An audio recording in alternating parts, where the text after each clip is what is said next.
Hello प्यारे बच्चों, आपका फिर से स्वागत है किंग एजुकेशन क्लास में।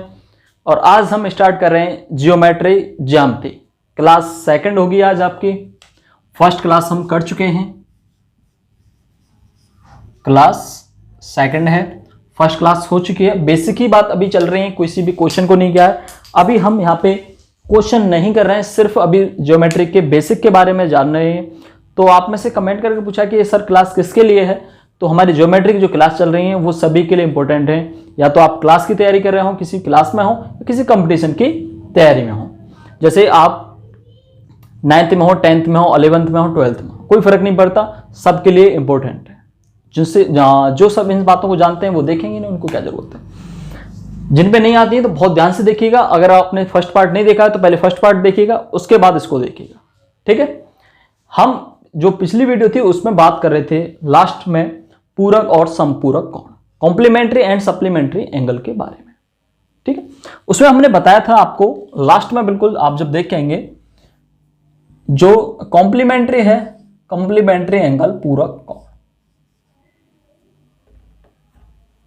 पूरक कोण ऐसे एंगल जिनका योग कितना हो, जिनका सम कितना हो 90 डिग्री बताया था मैंने। यानी θ1 plus θ2 is equal to 90 degree. समपूरक, समपूरक, समपूरक कौन कौन से हैं? ऐसे एंगल जिनका जो सम है वो कितना हो 180, यानी θ1 प्लस θ2 इज इक्वल टू 180। तो सबसे बड़ी दिक्कत क्या है हमको, मैंने उसमें भी बताया आपको, हमें यह याद नहीं रहता कि कौन से एंगल पूरक हैं और कौन से समपूरक हैं। यह याद नहीं रहता कि पूरक का 180 था योग या समपूरक का 180 था। तो या इसको बोलते हैं इंग्लिश में कॉम्प्लीमेंट्री एंगल,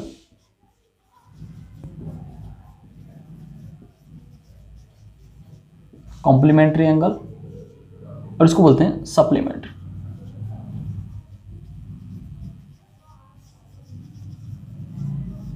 ठीक है। अब संपूरक, आप थोड़ा इंग्लिश से नहीं, मैं इसको हिंदी से समझाने की कोशिश करता हूं आपको। संपूरक, क्या मैं इसको ऐसे लिख सकता हूं, सम पूरक। आप कहोगे ये कौन सी लैंग्वेज है सर, आधी इंग्लिश आधी हिंदी? तो लैंग्वेज कोई भी सब हो सकती है, आपकी समझ में आ जाना चाहिए।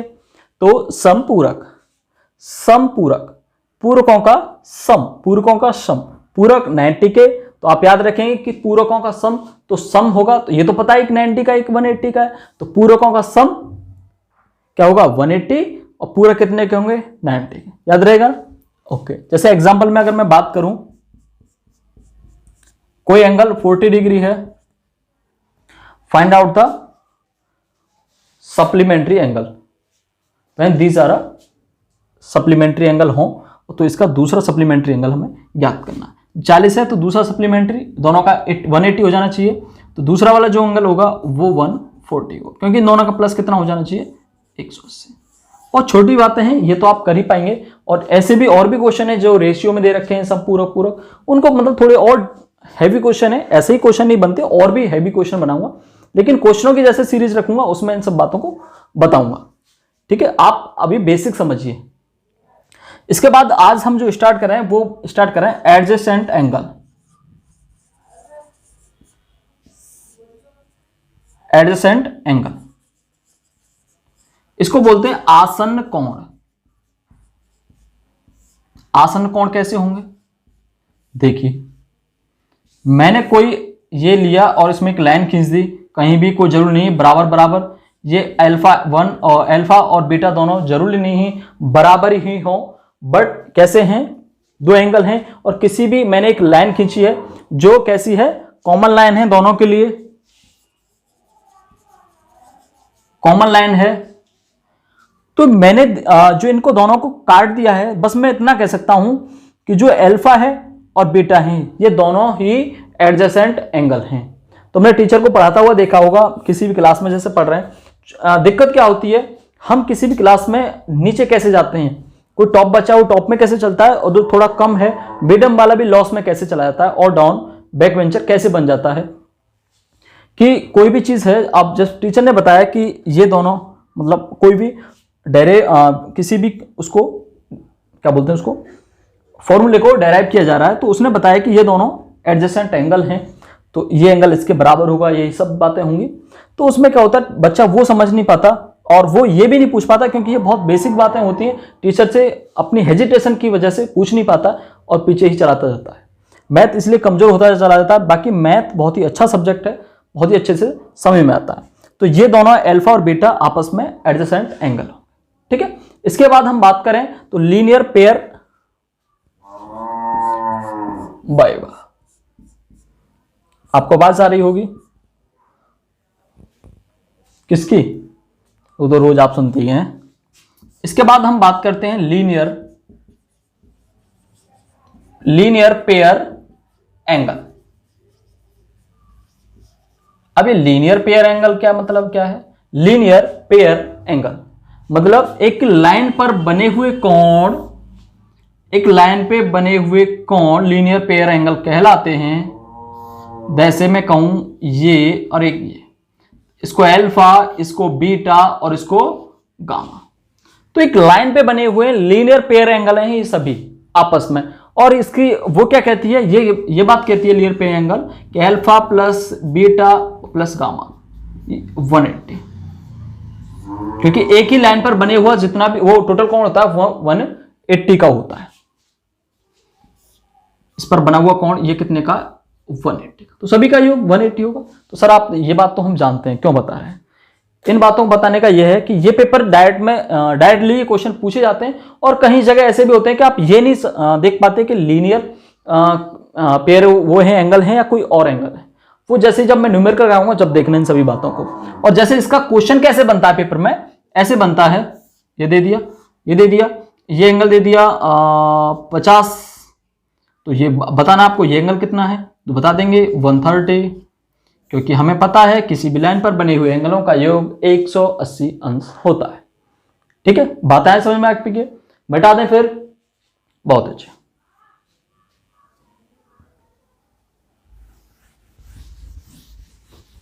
अगर आप नहीं लिख पाए हो तो पीछे बैक करके स्क्रीनशॉट ले लेना, बाद में लिख लेना, बट सब चीजें लिख जरूर लेना, क्योंकि बिना प्रैक्टिस के समझ में नहीं आती। आप समझ तो गए होंगे इन बातों को, लेकिन इसको अपने माइंड से फिर जब आप किसी कहीं भी उसमें लिखोगे कॉपी वगैरह में तो फिर से भूल जाओगे, क्योंकि समझाने के बाद माइंड में चीजें आ तो जाती हैं, लेकिन फिर जब आप किसी चीज को यूज करते हैं तो तब यूज करते समय हमें वो चीजें याद नहीं रहती तब तक, क्योंकि प्रैक्टिस नहीं की है। वर्टिकली अपोजिट एंगल,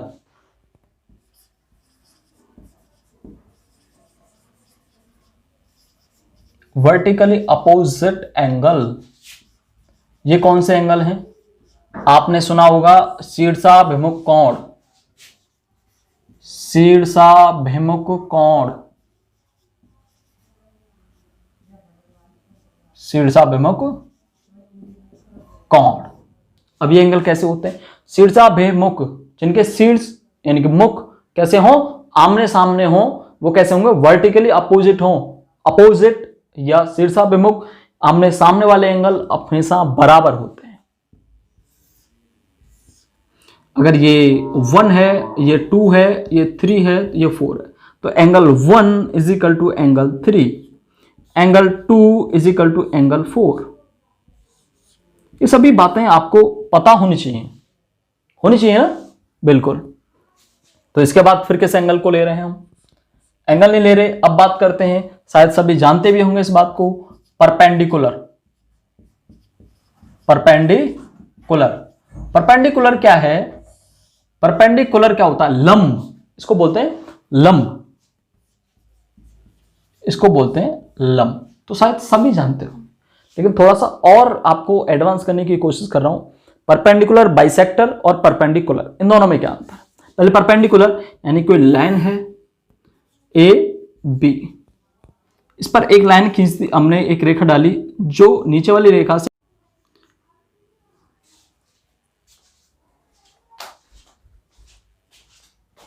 90 डिग्री का एंगल बनाएगी, तो वो क्या कहलाएगी? ये वाली लंब कहलाएगी इस रेखा पर। इसको डिनोट कैसे करते हैं? अगर मैं सी डी कहूं इसको, तो C D perpendicular A B, इसको हम कुछ इस तरह से शो करते हैं। तो आगे हम बात करते हैं परपेंडिकुलर बाइसेक्टर,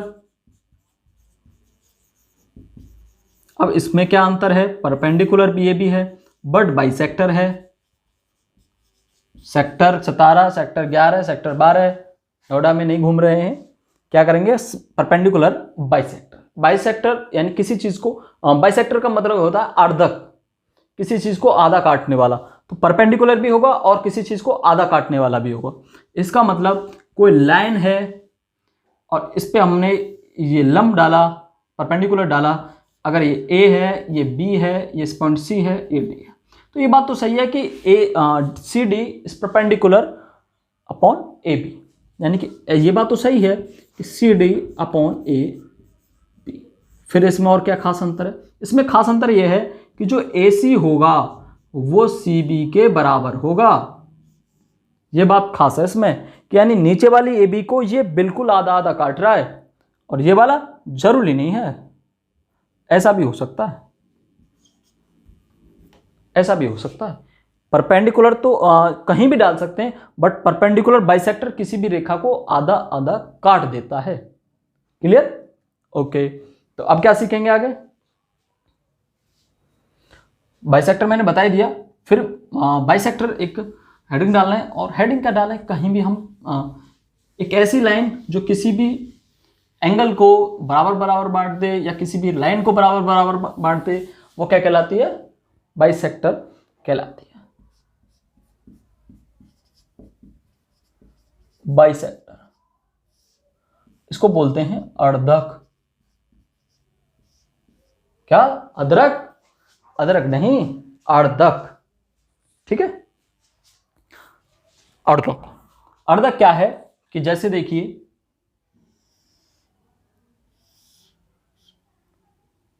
अगर बीचों बीच में ये थीटा, ये भी थीटा, अगर दो एंगलों को बराबर बराबर, अगर ये पूरा एंगल था इसको बराबर बराबर काट दिया तो ये बाइसेक्टर। तो आपने तो बताया था ये, उसमें भी आसन कोणों में बताया था, वो मैंने एंगलों के बारे में बताया था, अब मैं इस लाइन के बारे में बता रहा हूं। जब ये किसी भी एंगलों को बराबर बराबर बांटते किसी एंगल को, तो ये बाइसेक्टर कहलाती है। क्या कहलाती है? बाइसेक्टर कहलाती है। ठीक है, इसके बाद और क्या चीज देखेंगे, ऐसे मैं कह सकता हूं, अगर इनका नाम रखूं एम एन ओ, ठीक है, तो फिर क्या एंगल माने, इसको मान लें एल, तो M O L, angle M O L is equal to L O N.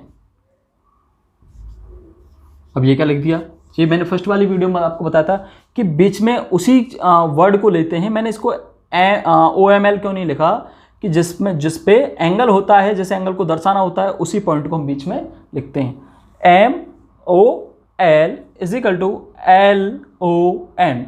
N O L भी बोल सकते हैं, उससे कोई फर्क नहीं पड़ता, बट ओ हमेशा ही बीच में रहेगा जिस एंगल की हम बात कर रहे हैं। Theta 1 is equal to theta 2। Clear? Okay, बता दें, चलो आगे देखें। इसके बाद हम बात करते हैं, चलो कुछ खास चीजें, इसको मिटा ही देता हूं, मिटा देते हैं, कुछ खास देखते हैं। देखो, दो मैंने लाइन खींची, कैसी? परपेंडिकुलर, परपेंडिकुलर है, ओके, और बीच से, ओ माय गॉड, ये चित्र तो हमने बहुत बार देखा है सर, बहुत बार सर देखा है, बट आपको सभी बातों के बारे में नहीं पता है। कोई आसन कौन सा कोण है, कोई संगत कोण है, कोई कोण है। देखिए, जैसे अगर मैं बात करूं, ये एक एंगल बन रहा है, ठीक है, एक ये एंगल बन रहा है, एक नीचे बन रहा है, यानी 4 एंगल बन रहे हैं। नाम देते चलो पहले, एंगल 1 2 3 4, 1 नहीं, 4 के बाद 5, और इसके बाद 6 7 और 8, नीचे से रख दें 7 और 8। अब चलो, अब हम यहां पे सीखेंगे क्या, देखेंगे क्या, कि ये देखेंगे कि कौन कौन से इस कंडीशन में कौन कौन से एंगल किस एंगल के बराबर होते हैं, वो क्या कहलाते हैं। ठीक है, सबसे पहले हम बात करें तो देखिए, हम डालते हैं यहां पे संगत कोण।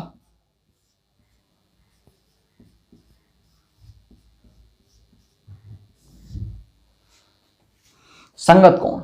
यानी कि देखो यहां पे एक चीज देखो कि कौन से कोण देखने में हमें ऐसे लग रहे हैं जैसे एक जैसे हैं, जैसे एक जैसे हैं। आप एक चीज देखिए, जब इसने इस लाइन को काटा तो जितना मुंह इसका खुला है उतना ही इसका खुला है, और जितना इसका खुला है उतना ही इसका खुला है। यानी कि angle 1 is equal to angle 5, angle 2 is equal to angle 6। ऐसे देखो एंगल 4 इज इक्वल टू, देखो ऐसे कटा हुआ है तो जितना एंगल ये बना रहा है इस लाइन से तो उतना ही इस लाइन से ये वाला एंगल बनाएगा। Angle 4 is equal to 8। इसके मेरे समझाने का मतलब यह है कि आपको ये सब चीजें रटने की जरूरत नहीं है। 3 7 के बराबर। ये जब हम क्वेश्चन बनाएंगे ना, क्वेश्चनों में इसकी जरूरत पड़ती है, या कभी कोई क्वेश्चन डेराइव करते हैं तब इसकी हमें जरूरत पड़ती है। नॉर्मली कोई ऐसे नहीं पूछता है कि ये कौन सा एंगल है, ये कौन सा एंगल है। क्वेश्चन जब हम निकालते हैं तो कुछ एंगल दे देगा, ये दे देगा, ये दे देगा, इसको पूछेगा, कोई इसमें त्रिभुज बना देगा, कभी इसमें कुछ और बना देगा, तब हमें इन सभी चीजों की एक साथ जरूरत पड़ेगी। ठीक है, ये कैसे कोण है? संगत कोण। क्लियर? अब इसके बाद कुछ और भी चीजें दिख रही हैं। Vertically opposite angle, vertically opposite angle दिख रहे हैं ना, कैसे कोण? शीर्षाभिमुख कोण। भाई इसमें वो भी चीज दिख रही है, शीर्षाभिमुख कोण। अब शीर्षाभिमुख कोण बताइए, इसमें बता देते हैं अभी। 1 3 के बराबर। भाई अब ऐसे तो काट रहा है, देखो एंगल चाहे ऐसे काट लो, क्रॉस में काट लो, ये वाला एंगल हमेशा इसके बराबर, ये इसके बराबर, चाहे 90 डिग्री पे काट लो तो ये 90 का, ये 90 का और ये 90 का। यानी कि शीर्षाभिमुख कोण आपस में हमेशा बराबर होते हैं। ठीक है, तो angle 1 is equal to angle 3, angle 2 is equal to angle 4, angle 5 is equal to angle 7, angle 6 is equal to angle 8। संगत को बोलते हैं करेस्पॉन्डिंग एंगल। करेस्पॉन्डिंग एंगल शीर्षाभिमुख को तो आप कहते हैं vertically opposite angle, vertically opposite angle. अभी और रह गए, मैं एक बार इसमें थोड़ी, मुझे लगता है इंक कम हो गई है, आपको देखने में दिक्कत हो रही होगी।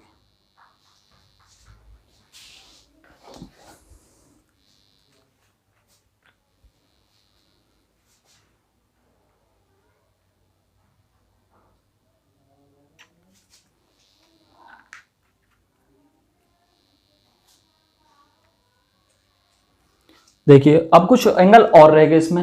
अब रह गए एकांतर कोण। इसकी तो इंग्लिश लिखने की जरूरत नहीं है। एकांतर कोण, इसका बहुत तगड़ा तो मैं जुगाड़ देने वाला हूं, अल्टरनेटिव एंगल। इसको कैसे याद रखेंगे कि कौन से एकांतर कोण है, कौन से एकांतर नहीं है। मैंने एक जेड बनाई,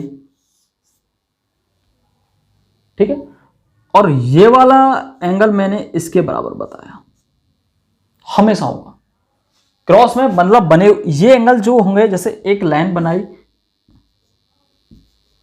ये एंगल हमेशा इसके बराबर होगा, हमेशा।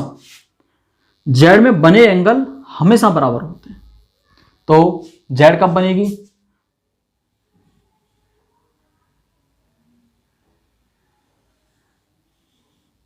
ओ माय गॉड, यानी कि angle 3 is equal to angle 5। ये 3 किसके बराबर होगा? 5 के। तो ऐसे एक इधर साइड से भी बन सकती है जेड। कैसे? ऐसे आई, ऐसे और ऐसे, तो ये एंगल इस एंगल के बराबर। यानी कि आपस में तिरछे एंगल आपस में बराबर होते हैं। देखो ये इसके, ओके, तो 2 किसके बराबर हो जाएगा? ये आया तो 8 के बराबर। Angle 2 is equal to angle 8। बार बार इन चीजों को तुम देख कर रहना, सब समझ में आ जाएगा। Angle 2 angle 8। अब एक चीज देखिए, मैं इस पे ऐसे बढ़ा दूं और इसको ऐसे बढ़ा दूं, एक ये एंगल होगा तो ये इससे बाहर वाले एंगल के बराबर। देखो ये इस साइड में बनता है, ये इस साइड में, मतलब दूसरी साइड में बने हुए कोण आपस में बराबर हैं। ये इधर साइड बना रहा है तो ये इधर साइड में बना रहा है, ये बराबर आपस में होंगे। तो ये वाला एंगल कौन सा है? 4। एंगल 4 इज इक्वल टू ये एंगल कौन सा था 6, तो एंगल 6 हो गया। अच्छा, तो ऐसे भी इधर भी बन सकता है, ये वाला एंगल इस वाले एंगल के, तो ये कौन सा था first, angle 1 is equal to angle 7। लो, सभी एंगलों की बात हो गई। अब भी कोई दिक्कत रही आपको, कोई कंफ्यूजन रहो ना रहो, कोई कंफ्यूजन नहीं रहा, ठीक है, सब समझ में आया होगा आपके में। और कोई भी अगर डाउट है आपको कोई किसी भी क्वेश्चन में तो प्लीज कमेंट करिएगा। अच्छा, एक चीज और आपको मैं बता दूं, यहीं पे इमेज दूसरी बना लूं, चलो छोटी इमेज में इस बात को बता देता हूं। देखो, जब इन चीजों की आपको तब अहमियत पता चलेगी जब हम क्वेश्चन को करेंगे, या आप कहीं भी इसकी जब चीज की जरूरत पड़ती है तब उसकी अहमियत पता चलती है हमें। देखिए, ये वाला एंगल है, ये कोई एंगल है और अपने आप में ये एक एंगल है। हमने क्या डाला, बाइसेक्टर डाला।